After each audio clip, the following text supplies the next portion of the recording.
भाई समय एक ऐसी चीज है, समय पर किसी ने घमंड नहीं करना चाहिए। एक समय पर अंग्रेजों को बड़ा घमंड था, किस पर? अपनी ड्रेस पर। आज वही ड्रेस हमारे यहाँ कौन पहन रहे हैं? बराती बैंड बाजा वाले पहन। Bye bye, tata, goodbye, गया। तो मैं हेमचू पहाड़ी आप लोगों के समक्ष आया हूं और हमेशा की तरह वीडियो में आगे बढ़ने से पहले चैनल का एंटर।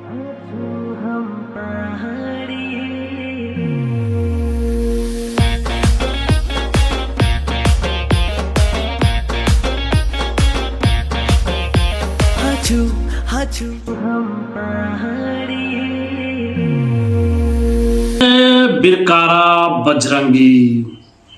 तो दोस्तों आज आप सोच रहोगे कि हर हर महादेव नहीं कह रहे, कहेंगे दोस्तों, उसी के बाद तो हम कहानी स्टार्ट करेंगे। हर हर हर हर महादेव। आइए दोस्तों, आज आप लोगों के बीच में मैं कुछ कहने और कुछ सुनने आया। दोस्तों मैंने हमेशा बोला, ये दुनिया ऐसी है कि यहाँ पर भगवान राम को नहीं बख्शा गया है। भगवान राम ने अगर गलती करी है तो भगवान राम को नहीं छोड़ा। क्यों? क्योंकि हमारा धर्म है ही ऐसा।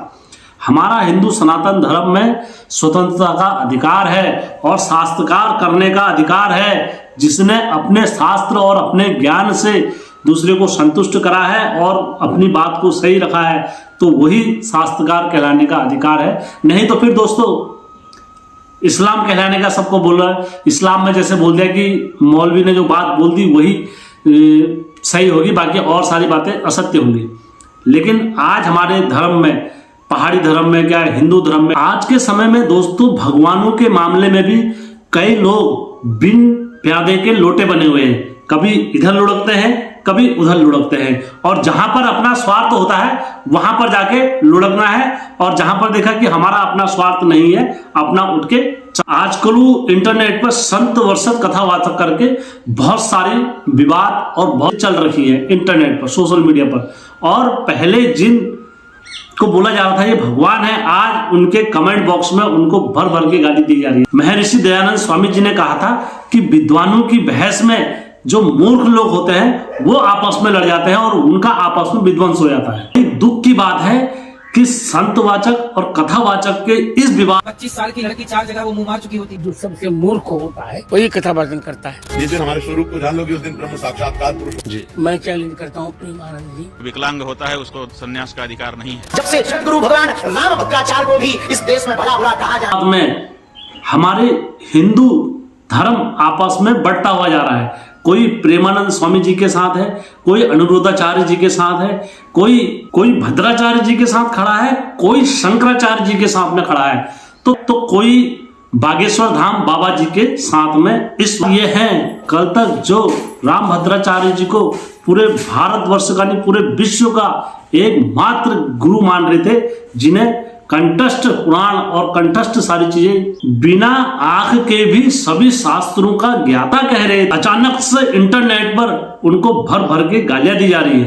उनकी जितनी भी इंटरनेट पर वीडियो तैर रही है उनको भर भर के गालियां दी जा रही है। यहां तक कि कुछ लोगों को उनके जीवित रहने पर भी अब आपत्ति है कि ये जीवित क्यों है। इस चीज को समझाने के लिए मैंने आपको इसलिए बताया है कि अपने धर्म और अपने आप और अपने ज्ञान को जो सर्वश्रेष्ठ बताता है वो अंत में इसी प्रकार से लोगों के मुंह से गालियां खाता है, और अपनी आस्था को लेकर जो इतना बवंडर पाड़ता है तो उसको अंत में ये सारी चीजें सुननी पड़ती है।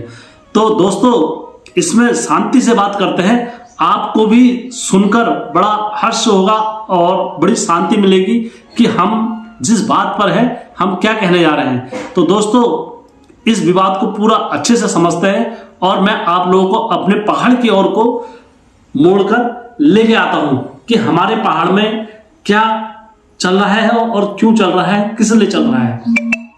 तो आपको सुनकर बड़ी तसल्ली मिलेगी और सत्य से शीशा पार भी होगा।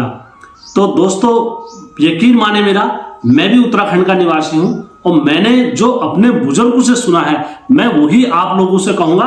और यदि किसी को मेरी बात पे संदेह हो या मेरी बात पे किसी को डाउट हो या मेरी बात पे किसी के मन में इतनी सी भी शंका हो तो वो अपने घर में बुजुर्गों से पूछ सकता है। अपने घर में अभी भी बुजुर्ग हैं जिनके घर में, तो अपने घर के चचा ताऊ उन लोगों से पूछ सकता है। तो आपको इस चीज का हर हमेशा सटीक ज्ञान मिल जाएगा, आपके घर वाले दे देंगे।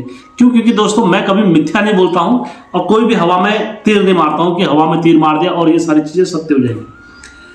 दोस्तों मैं आपको हमारी उत्तराखंड की राह रीति बताता हूं, अलग अलग जगहों की। हमारे उत्तराखंड में घट घट में हर 4 कदम पर पानी बदलती है, हर 4 कदम पर पानी बदलता है, हर 4 कदम पर देश भाषा रूप भाषा बदलती है। इसलिए मैं आपको केवल अपने क्षेत्र की बात बताऊंगा और आप मुझे कमेंट बॉक्स में अपने क्षेत्र की बात बताइए कि हाँ हमारे क्षेत्र में ऐसा होता है करके। तो सबसे पहले दोस्तों मैं आपको अपने बताता हूं हमारे क्षेत्र में कैसे देवी देवताओं की पूजा करी जाती थी और कैसे हमारे देवी देवताओं की राह रीति होती है। दोस्तों हमारे क्षेत्र में क्या होता है, रानीखेत क्षेत्र में, रानीखेत अल्मोड़ा क्षेत्र की बात बताता हूं मैं आपको, और आप अपने क्षेत्र के कमेंट में मुझे बता सकते हो क्योंकि मैं आपके क्षेत्र की बात नहीं जानता हूं। हमारे क्षेत्र में क्या होता है, जब भी कोई देवता आसन छोड़ के जाता है नाचने के लिए तो वो सबसे पहले क्या करता है, आसन छोड़ के जब भी जाएगा डंगरिया, अगर वो अंदर आएगा वापिस तो दोस्तों वो अपने पांव धोएगा, पांव धोने के बाद उसके बाद वो अपना आसन पकड़ेगा। ये हमारे क्षेत्र की बात है। अगर देवता अपना आसन छोड़ के गया है, और आज नाथ जी को भी शक्ति तभी मिलती है जब वो शिव का धुआं तापते हैं। शिव का धुना वो रखता पे, और धुनी से मतलब देवताओं को शक्ति मिलती है। जब तक वो अपने धुने को पकड़ के बैठे हैं, जब तक वो अपने धुने को थाम के बैठे हैं, जब तक उनको क्या मिलेगी, शक्ति मिलेगी वहां से। यद्यपि वो अपना धुना छोड़ते हैं और अपना आसन छोड़ के कहीं बाहर जाते हैं, उस क्षेत्र की सीमा को नांगते हैं, तो डंगरिये पर भी खतरा होता है। मैं आपको मिथ्या नहीं कह रहा हूं, ये अपने बुजुर्गों से और शास्त्रों से पूछ लेना इस बात को कि हेमचू पहाड़ी कैसा है, गलत कह रहा है, सही कह रहा है। लेकिन आज के समय में क्या हो गया, हमारे उत्तराखंड की राह रीति चेंज हो गई। आज हमारे उत्तराखंड के देवता क्या नाच रहे हैं, सड़कों में नाच रहे हैं, और सड़कों में नाचते नाचते उन पर देवता अवतरित हो जा रहे हैं। ऐसा कभी हो सकता है? आप मुझे कमेंट बॉक्स में बताइए कि या तो ये देवताओं के नाम पर एक बहुत बड़ा आडंबर चल रहा है, या देवताओं का स्तुति खत्म हो गया हमारे उत्तराखंड से। क्योंकि हमारे उत्तराखंड की राह रीति ऐसी नहीं थी जिस हिसाब से हम लोगों को, या मेरे को थोड़ा सा ज्ञान हो रहा है या किसी और को थोड़ा सा ज्ञान हो रहा है, वो देवताओं की राह रीति को अपने हिसाब से चला रहा है। ये हमारे उत्तराखंड की राह रीति नहीं है जो चल रही है। दोस्तों आज के समय में जब हमने जोशीमठ में कार्यक्रम करा था तो मुझसे पूछा कई साथी लोगों ने, और मैं समझता हूं कोई भी हमसे कुछ पूछे तो मैं अपना उत्तरदायित्व समझता हूं जवाब देने का। क्यों? क्योंकि मैंने वो कर्म कराया है, मैंने वो बात रखी है, तो मेरा उत्तरदायित्व है उनको बात रखने का। मुझसे बहुत सारे लोगों ने पूछा था कि हेम भाई जोशीमठ में मुंडन का रीति क्या है, कैसे होते हैं, ये क्यों करा है, किस लिए करा। तो यकीन माने दोस्तों मैंने अपना वीडियो बनाकर उन सबको भेजा, भेजने के बाद उन सबके पास वीडियो गया और सबने संतुष्टि जताई। लेकिन आज के समय में क्या हो रहा है दोस्तों, हर जगह पे हमारे उत्तराखंड में, कि हमारे उत्तराखंड की, मैं आपको अपने क्षेत्र की बात बता रहा हूं, आप अपने क्षेत्र की बात मुझे कमेंट में बताना कि आपके क्षेत्र में ऐसा होता है या नहीं होता है। हमारे क्षेत्र में क्या होता है दोस्तों कि यदि आप जागर लगा रहे हो, या तो आप विजय सार वाले को बुलाओगे, आप विजय सार वाले को बुलाओगे, या फिर हुड़के वाले जागर को बुलाओगे। और उसमें भी 2 विधान रहते हैं। अगर आपके घर में नरसिंह देवता और क्या नाम कहते हैं 9 लाख कत्यूर है, तो जो जोगियों की जागर लगेगी वो अंदर लगती है हुड़के में, और 9 लाख कत्यूर हो गए या हरजू सैमजू देवता हो गए, उनकी जागर लगेगी बाहर, फिर हुड़के में विजय सार में लगेगी जागर। ये नियम होता है, ऐसा नहीं कि मैं मिथ्या बोल रहा हूं।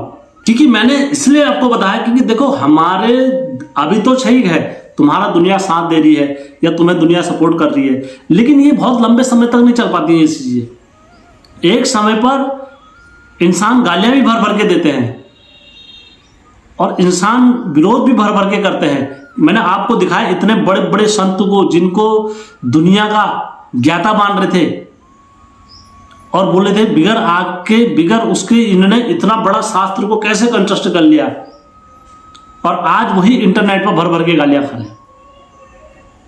तो दोस्तों हमारे उत्तराखंड की जो रीति है, या तो आप विजय सार को बुलाओगे या हुड़के वाले को बुलाओगे। अगर विजय सार वाला अगर अंदर जाकर लगा रहा है तो बाहर हुड़के वाला नहीं लगाएगा, दोनों मिक्सअप नहीं हो सकता।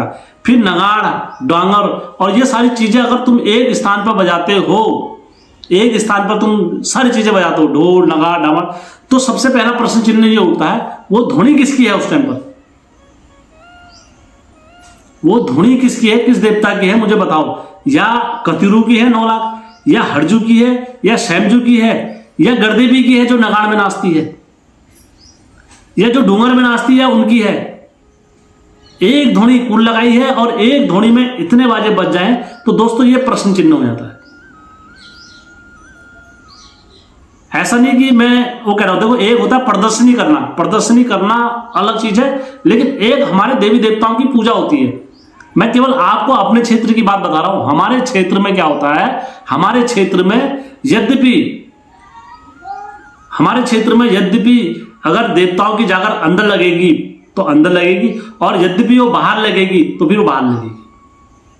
फिर ऐसा नहीं हो सकता है कि आप देवताओं की जाकर मिक्स कर दोगे। देवताओं की जाकर मिक्स नहीं होती हमारे पहाड़ों में। देवताओं का ज्ञान होना बहुत अति आवश्यक है। यदि आप इस कार्य को कर रहे हो तो आपको देवताओं का ज्ञान होना और आप क्या करने जा रहे हो इसका ज्ञान होना बहुत अति आवश्यक है। क्योंकि दोस्तों हमारा धर्म और हमारा शास्त्र जो बोलता है वो ये बोलता है कि यदि आप अपने देवी देवताओं को मिक्स कर रहे हो तो फिर दोस्तों आप ये अच्छा कार्य नहीं कर रहे हो। ये मैंने आपको इसलिए बताया है क्योंकि आज के समय में हमारे उत्तराखंड में क्या हो रहा है, सबको कमाई की हुड़ पड़ गई है कि थोड़ा मेरे को ये, मैं आपको एक चीज दावे के साथ कह रहा हूं, यदि आज आपको कमाने की हुड़ पड़ी है, लेकिन कल के टाइम पर यही जितने भी हमारे उत्तराखंड वाले हैं वही निंदा घूट कर करके करेंगे। तो मैं इसलिए आपसे यही विनम्र भाव से कह रहा हूं कि यदि आप कोई अच्छा कार्य कर रहे हैं तो आपको हमारी तरफ से बधाइयां हैं, ढेरों शुभकामनाएं। लेकिन यदि आप सारी चीजों को मिक्स जहां पर कर रहे हैं तो दोस्तों फिर वो हमारे पहाड़ों की परंपरा और हमारे पहाड़ों की राह रीति नहीं है। तो मैंने अगर कुछ गलत बोला होगा तो आप मुझे कमेंट में आप मुझे देना और मैं आपके साथ फिर वीडियो बनाऊंगा, और विवाद क्या है और कहां से क्या करना है ये आपको सब मेरे वीडियो में सुनने को मिलेगा।